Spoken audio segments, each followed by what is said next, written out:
Welcome to the deep dive. Today, we're really getting into something interesting at the intersection of website optimization, search strategy, and, well, AI. Yeah, and our source material is pretty unique this time. It's based on notes from a real strategic 30-minute chat, a meeting between longtime SEO expert Shaun Anderson from Hobo Web and an in-house marketing manager. Exactly. And our mission here is to pull out the practical stuff for you from that conversation. We're talking cutting-edge insights, strategies you can actually use to boost your online presence, build trust, and maybe use some of these new technologies more effectively. And honestly, the first thing that just leaps out, it's kind of brilliant, is how the meeting itself was part of the strategy. Shaun used AI, Google, Gemini Pro 2.5, That's right, Gemini Pro 2.5. right, to take notes during their Google Meet call. But here's the twist. Those notes weren't just for meeting minutes. They became the raw material for Hobo Web's own marketing. Things like case studies, FAQs. It's a fascinating meta strategy. It really is. It's efficiency and authenticity rolled into one. Think about it from a potential client's view. Wow, they use their own internal talks as proof of concept. It flips the script, turning internal documentation, which is usually just, a task, into actual marketing collateral. Okay, so how did that work in practice during the meeting? Was it just like hit record on Gemini, or was there more thought behind it? Oh, definitely more thought. The notes show Shaun was very upfront about it. He told the marketing manager, hey, Gemini's taking notes, and we're going to use these for case studies. Ah, okay, so transparency from the start. Exactly. It wasn't sneaky. It was about making their process transparent and immediately useful for their external communication. And it freed Shaun up, right?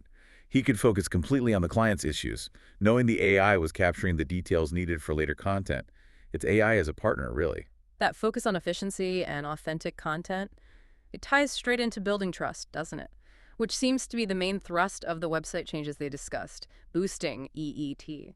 Absolutely. EEAT, experience, expertise, authoritativeness, trustworthiness. So what does that really mean today? Why is it such a huge deal for Google and for users right now? Well, EEAT is basically Google's framework for figuring out if your content and, crucially, you as the creator, are credible. Can people trust what you're saying? Do you actually know your stuff? Right. So for experience and expertise, the notes show they're doing a major overhaul of the About Us section. Not just a quick bio, but detailed author profiles, a bigger About the Team page, really showcasing the people behind the advice, just like Google recommends. And then for authoritativeness and trustworthiness, they're going further. They're building out a compliance center. A compliance center, what's that involve? Listing relevant laws, regulations, Yeah. say for specific markets like electronics. It's a very visible signal of, hey, we know the rules, we follow them. Plus, they're adding another layer, a dedicated page about the business, but on the parent company's domain. Oh, interesting. So using the parent company's authority to lend credibility. Exactly. It's another signal of legitimacy for visitors. It sounds incredibly thorough, and they have a way to track if it's working. They do. The plan is for the marketing manager to rerun their EEAT review once the new content is live, see what the impact is. And Shaun Anderson is providing technical backup, too. How so? He's giving them a fresh report on 301 redirects, the permanent ones, and 404-page not found errors. The focus is specifically on cleaning up any links going through redirects, making sure they point directly to the new, improved pages. Better for users, better for search engines. No, what's really fascinating is Shaun's advice on when to launch these changes. A lot of people worry about, algorithm updates and that potential 6-month adjustment period. Right, the usual advice is caution. But his thinking seems to have shifted. If the changes are clearly aimed at improving EET, his advice now is, don't wait. Really, just push them live. Pretty much. He mentioned a section they'd recently revamped based on this EAT focus, and it actually saw rankings improve with no downside. It suggests Google values these core trust signals so highly that getting them live quickly is beneficial. Okay, that's a significant insight. Let's shift gears slightly to their content strategy. They talked about consolidating content, but made a point it wasn't about removing unique text or just swapping in AI stuff. It was about removing overlap. Why is that distinction important? It's crucial.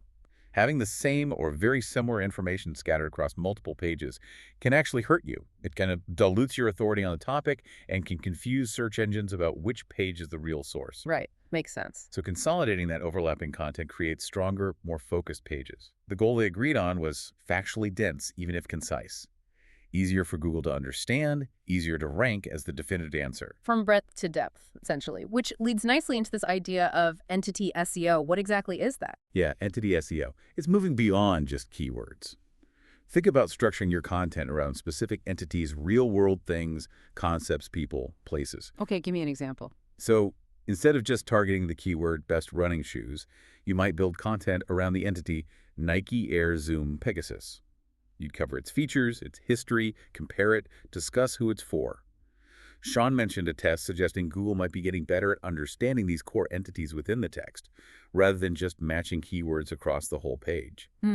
So it's about demonstrating deeper knowledge about specific things. Precisely. It connects to the knowledge graph, showing you're an authority on actual concepts, not just strings of words. Got it. And quickly on the technical side, what about HTML sitemaps? Still relevant. Shaun's view, not really a priority. Especially if you have solid XML sitemaps, which most platforms generate automatically now anyway. The focus should be good internal linking and that XML file for the crawlers. Okay, so we've covered the website itself, the content, the trust signals. But what about visibility beyond your own site? They touched on using third-party digital PR. Right. Specifically thinking about how to get positive mentions that might surface in things like Google's AI overviews or those best of list features. How does that work strategically? The approach is quite smart.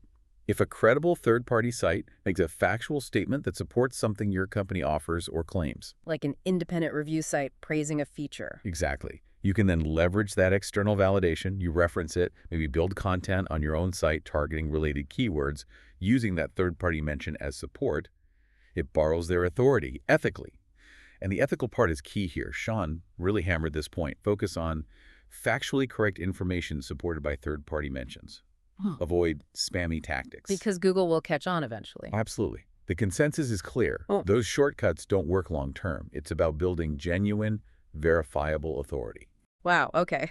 We've really unpacked a lot from that 30-minute meeting. That whole meta strategy with AI notes for marketing, that's brilliant. Then the deep dive into EEAT, focusing content with consolidation and entity SEO, and using external validation smartly. It definitely underscores the need for, well, critical thinking and just being adaptable, doesn't it? Yeah. SEO and AI are moving so fast. But the core principles, trust, real expertise, factual accuracy, they seem more important than ever. These insights show a way to blend the new tech What if with those your fundamentals. next meeting could So the become final your thought for you, absolute listening, best piece how of can marketing? you look at your own internal processes, your own expert discussions, your daily operations? Is there inherent transparency there that you could maybe transform into value?